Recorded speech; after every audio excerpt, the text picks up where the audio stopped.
Welcome to RLCS Overtime, ladies and gentlemen, your one-stop shop for all things RLCS and Rocket League eSports. I'm your host, Wave Punk, on a finable carpet, and Quinn Lobdell, and this is the Grand World Champions Finals Recap Show. That's what we're going to be doing here. Hold on, I thought I had a question, Quinn. Oh, yeah? Okay, so... Sure, I'll humor you. You've lived life under two real people names. Okay. Which last name has been harder for people to spell? Because your real last name is kind of... Easily my real last name. Yeah? Baruzzi? Yeah, I mean, Lobdell, I've never heard of a Lobdell, but Baruzzi Yeah, but Lobdell rolls off the tongue. Yeah. So does Baruzzi. If I hadn't seen your last name, I would legitimately have not a clue how to begin. Like, my name's easy. Most people Baruzzi's like hors d'oeuvres. Yeah. Like, it's like spelled nothing like it looks. I don't know. Except it starts with a B. I thought you meant like Baruzzi sounded like an hors d'oeuvre. No, like, it's just like weird I'm stuff. pretty sure As my far as name a is word. spelled normally. Baruzzi? Baruzzi's not there's nothing normal about Sorry, I that. don't have like Brown as a last name. If you misspelled my name, then you didn't Like, make it through most kindergarten. generic name possible. Okay, so the show is not about Quinn, despite what you might think from all of these few moments. Let's look at the bracket and how things panned out at the World Championships. It was monstrous. 10 teams showed up to compete for that title of World Champion. You can see it was Gale Force and Meta there in the finals, but so much action to get to that point. And for one of the first times in my life, I had absolutely no idea how a single matchup was going to go. After day one, we looked at day two matchups, and I still had no idea. After day two, I looked at day three matchups, and still just as clueless, which makes it so much more exciting for me in the booth,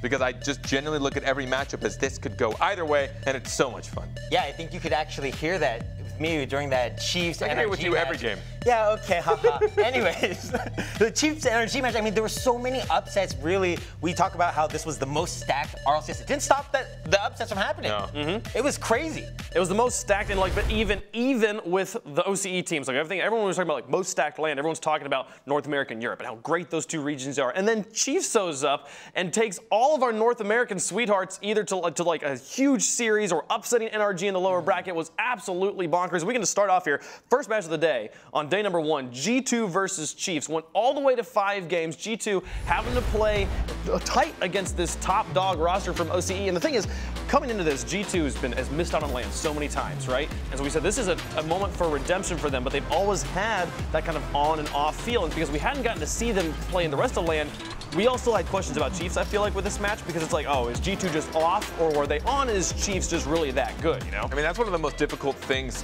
when you're watching a game of Rocket League. It's, you know, are both of these teams really giving it their all? Is one of them really suffering? You can always look at it and find the mistakes here and there, but you never know, are these mistakes being forced upon them, or are, you know, sometimes it's obvious, like, okay, yes, this team's really falling apart on defense, but oftentimes, you know, mistakes are pulled out of you because this other team is performing so well. Absolutely, especially on such a high pressure stage like RLCS, you do see a lot more mistakes happening, and especially with this Chiefs G2 match, you saw G2 really struggling those first 2 games, and out of nowhere, they picked it back up and just capitalized on Chiefs kind of crumbling. I mean, that was huge, and a lot of the crowd was obviously behind G2. Kronovi just has a huge, you know, I guess just fan base in general. Everyone loves watching Kronovi play. First time he's been back since he won in Season 1, so that was really Welcome big. back. So if you're the Chiefs, I mean, to go against a North American team, that's not the one you particularly want to go against. You've already got the crowd kind of against you right off the bat.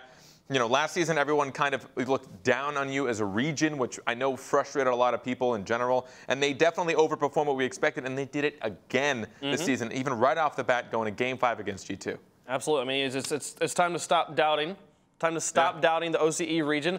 Same thing goes for Ghosts. The next thing we want to talk about here, that was just kind of the story of the whole lane, I felt like, with Ghost, was just taking that Lethamyr tweet and just being like, this is who they are. A team that nobody gives any credit, despite being one of the top 4 in North America and going a long distance here in this match as they went up against Mocket eSports, going to full 5 games and taking the victory there.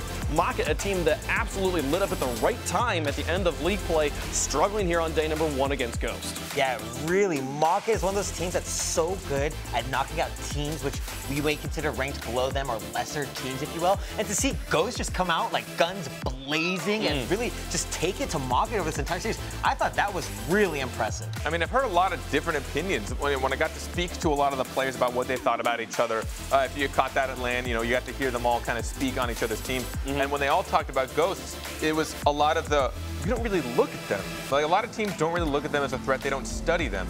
And Ghost also plays just a tiny bit off meta. They don't conform to the perfect contest everything. Let's do everything we need to. They have interesting roles that most players have kind of veered from. you know, people don't really follow those rules with Classics, and Vladimir always up so far with Zane Jackie in support, which you don't see usually as much. They do the 3-man generally. So I think between people not paying attention to them and just their kind of interesting style of play, they catch a lot of teams off guard, and they showed it all season. Well, this will be interesting because moving forward, I don't think anybody's going to be doubting Ghost anymore. These guys have been very, very strong. They've continued to stay strong after the LAN performance. So I think at this point, people are going to start looking at them, and they can't keep riding that wave of, oh, nobody's expecting anything out of us. Now they are considered one of the best in North America, and we'll see how they perform. But moving on to day number 2, NRG versus Chiefs, one of the most storied matches of the tournament because of how it went down. It went all 5 games, but Chiefs able to take the victory over the North American Dynasty, and it was at this point that they answered the question we had with the Chiefs versus G2 match, is Chiefs really on fire right now? And they answered it with an emphatic yes. Yeah, it was just incredible to see the Chiefs play so well all together. And we saw Drippy come through with so many clutch saves for his team. Chake was just an offensive monster, and Torso's doing such a good job in the midfield. There was just so many good things from this Chiefs team. It was awesome to see them come together, especially against NRG. Yeah, and it's something you don't get to see from their play, obviously, because they're just cars on a field. But when you meet them as people and you get to talk to them, they're some of the most critical players I've ever met. Definitely. They know that they are some of the top players, if not the top players in the region, but they still don't feel like that's enough. They understand they still have gaps to close, they still have skills to learn, and they want to try and beat all these other teams out there. But they're so critical every time they take a loss, every time that they even come close. A Game 5 victory to them still doesn't feel great because they know they got to perform better. And that, I think, is what was such a huge push going from last season to this season, and why they still improved so much. Yeah, they came to me before their match against G2 and were like, what do we need to do? What's G2 playing like right now? What's the meta like in North America? We've been scrimming, but we haven't really got to see, too much of how they're playing coming into the LAN. And they told me, they're like, I think the bump game is going to be huge against G2. And it ended up working against them. We saw them really struggle. They just kind of forgot about staying aware, and they're like, oh, G2 won't go for bumps. We'll go for bumps on them. We saw G2 whip it out against them. And it was just awesome to see the teams actually going with game plans and trying to adapt to each other mid-series. This was the first win that an OCE team's ever gotten in the lower bracket, okay? After they had one win last season, and then both teams dropped down and immediately lose. So they do that there, and then going up in their next matchup against Cloud9, they continued to show strength. This one, they went 3-1 is how it ended, but you wouldn't know that if it wasn't as close as it sounds. There's 2 of those 3 wins from Cloud9 went into overtimes that were just monstrous and so difficult. They were so close to getting the wins here, Chiefs, where as they took the team that ends up coming in 3rd place to 4 games. I mean, remember when I said that every team is so good now and you don't really know who's going to win? Imagine in the lower bracket going back-to-back against NRG than Cloud9. Right. And that's the lower bracket. This was both in the lower bracket. These were elimination matches on day 2. This wasn't even day 3. So, I mean, just the fact that they had such a challenge ahead of them and they gave such a big fight. And Cloud9 was a team that we didn't get to see their really online presence, which I'm really not surprised. They are all new to this kind of stage. You know, the RLCS stage is so big. I don't know if I would say we didn't see their online presence. They have been killing every other tournament. I think it was just like, yo, you need to cool down sometime. Coming onto this new stage probably was, I think, a little bit overwhelming for them. That was a crazy crowd. Yeah, and we didn't see the same passes that we'd seen in a Cloud9, but they still are just raw consistent enough to be able to still beat these teams on individual and even 2-man plays. They don't need to bring out the 3rd as often. So, I was looking for them to do a lot of those, signature, insane, fast passing plays, and they did a couple, but it was always in one spurt in a series. Maybe 2 games in a series, we'd see them execute it, when in reality, we'd usually see it several times a game. But, I mean, that's to be fair. Everyone plays a little bit more safe when there's this much money on the line. I mean, we've talked about it plenty. All the games we've casted Wave is you always see teams playing just kind of awkward, especially when it gets closer to the grand finals. Yeah. Everyone's playing just it's harder to notice, but when you start realizing oh, why is he dropping back so soon? Right? They don't want to turn around because all it takes is one stupid tiny mechanical mistake, and you've given up a $10,000 goal because now you're in 2nd. Yeah, nobody wants the $10,000 fluke pinch, right? Yeah. So everyone is trying to stay out of there. And it is funny, like the grand finals. I feel like this season we had probably the least defensive grand finals we've ever had at this point. We'll talk about that when we get there. Moving into day number 3, G2 versus PSG. Now I'm excited about this. PSG. I picked them to win the whole thing, right? I thought that they would maybe go the whole distance. I've been a frontline and PSG fan the whole season, been really enjoying them, and this was a crazy match, them going up against the North American favorites, and G2, at this point, completely answering the questions, are they on, are they off, absolutely on fire as they knock out PSG. And PSG was an absolute treat to watch all season, and still even coming into LAN.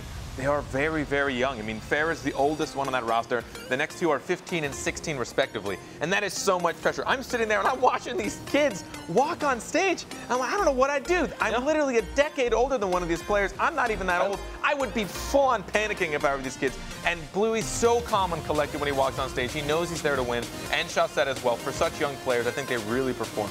Yeah, I would really agree with you. It's so difficult to play on that stage. I know from experience. It's so scary and intimidating, really, just having the whole crowd there in front of you, and you can like see them erupt as you play. It's a skill in its own right, really, to kind of ignore the audience. And I think those players, like, you just really need another season to be able to try. And it's similar to Cloud9 for me. These were the two teams that everybody expected to come in and just destroy the LAN. And both of them underperforming. I think age played a huge part. It surprised me how, like, back in Season 3 LAN, seeing Farah there for the first time, and he was engaging the crowd, standing up, like, trying to get people pumped, and you saw them at the end of some of their matches jumping up and hugging each other and almost falling off the stage because they're just, like, allowing themselves to express emotion, which is something that's so difficult for some of these players to do. And Farah, able to bring out the best in his two teammates there, the two younger players, was absolutely awesome to watch them play. But G2 showing that they wanted to be here and making top 4. We had two North American teams in the lowers. We had two European teams in the uppers. That was the first time since Season 1, I think, maybe the first time ever we've had two North American teams in the top 4. So that was great. And as we moving forward, the Gale Force versus Method in the upper finals. This, to me, was the match of the tournament. This was the craziest games. It went all the way to Game 7. Was absolutely brilliant, ending on just dynamite plays as Gale Force made it into the grand finals. Just looking at the play styles, I mean, if you just, even before going into this, I could tell you this would be a match for the ages. Just when you watch how Method played, just how creative they are at every single attempt they can make on net, just with the things that a lot can do on offense. And Gale Force, just their raw consistency, how good they are individually. You take any single player on that pitch, and they're unbelievable in any kind of game mode, any kind of match, any kind of pressure. They have a lot of experience behind them and a lot of skill. Yeah, this has actually just been an incredible year for both of these two teams. We saw them actually play the same matchup in 2v2, albeit, but in the Universal Open. That was also a Gale Force versus Method final. And, you know, if you saw that, you knew what was coming in this matchup. Two teams full of, like, fantastic defense, great passing play, so much synergy between both these guys. I have to agree with you completely. This was the final for me, and it was going to be a matter of really who could, you know, just stay focused, you know, throughout the match longer, not give up that first goal. That seemed to be the big punching thing. But both teams able to strike back. I don't know. It was like an emotional roller coaster for me. Oh, for sure. And I know for a while, you know, we watched Gale Force and we all kind of started to lose a little bit of faith in their dominance somewhere in the season. They were quiet at the start of the season for sure, but then they were able to get all the way to the finals there. Method having an absolutely just grueling run here at the end of the day. They play the upper finals, go to Game 7, have some massive overtimes. Then as they move into the lower finals against Cloud9, this one also going to 6 games. The overtimes that happened at this event, I'm pretty sure we had like 5 or 6 of the top 10 longest overtimes in RLCS history just happened at this LAN because these teams were so close. But this is where North America's run ended with Cloud9 coming in 3rd place. That shot. Yeah. I mean, just the things that they can pull off. And as I said, this is when I was looking to see Cloud9 execute those really fast-paced passing plays and the high mechanical skill. I mean, we watched one of the best shots ever this series, one of the best shots ever made in RLCS, and I'm sure we'll see it any time during this. It might be next. No, okay. We'll see it at some point for sure. We're going to talk about it at length today. So if you're waiting for us to talk about the squishy goal, don't worry. You'll get your full here on Overtime. But my goodness, that was where Cloud9 ended. Method now, having played 13 games straight, moves into the grand finals, and this is where the road, I feel like the energy maybe just sort of started to run out. And we'll get Metzenaris' thoughts on this later on today because we're going to interview him. But here, the first time we've actually had a sweep in the grand finals of RLCS. I mean, it had to be grueling. Just the amount of time they spent on stage with audiences. They had just played against Cloud9, so the crowd was kind of against them, and that does play a bit of a factor. And then to know that you're going against a relaxed, ready, and lossless Gale Force eSports that you had just lost to and barely lost to as well. I mean, I can't imagine just what was against them in their own heads. Yeah, there's so many games I think this Method team played, and it's just absolutely, you know, mind-numbing how difficult it is to play, what, 14 games or something? Some crazy, absurd number they played on stage on that day number 3. 17 games, thank you. That is just really such a difficult run for them to make, and, you know, You saw the Method boys afterwards. They were so happy just to even be playing against Gale Force. They were all great friends. Yeah. It was just like a happy moment, I think, for Rocket League. Gale Force, just. We talked about at the beginning of the season, they were the all-star team. They came together. We were like, is this team going to be able to do it? They all forfeited their automatic berth into the Season 4 so that they could play together. They had to come through the qualifiers, and then they come out here as champions. Turbo Pulsa, the first player to ever win 2 LANs, and he does it back-to-back here in Season 3 and Season 4. The 2-time 2017 and 2017 champion, Turbo Pulsa. I mean, even if you talk about the mental struggles that Method had to go through, it doesn't matter. No one would have beat Gale Force in that final series. They were so clean. I like how we spend so much time talking about Method here, you know, because it's like such a crazy story, them having to go through all those, play 17 games back-to-back, when it was just complete annihilation from Gale Force here in the finals. They should, I mean, they don't mess up. No matter how much pressure's on them, they don't mess up. They have so much experience in general and just as a team individually. No matter what team you've seen them in the last 4 seasons, no matter where you've seen these players, they have proven that they can be the best. And now they finally came together and did it as a team. Yeah, seriously, such an incredible performance from all teams involved, especially Method, and most of all, Gale Force. Congrats to the 2-time Turbo.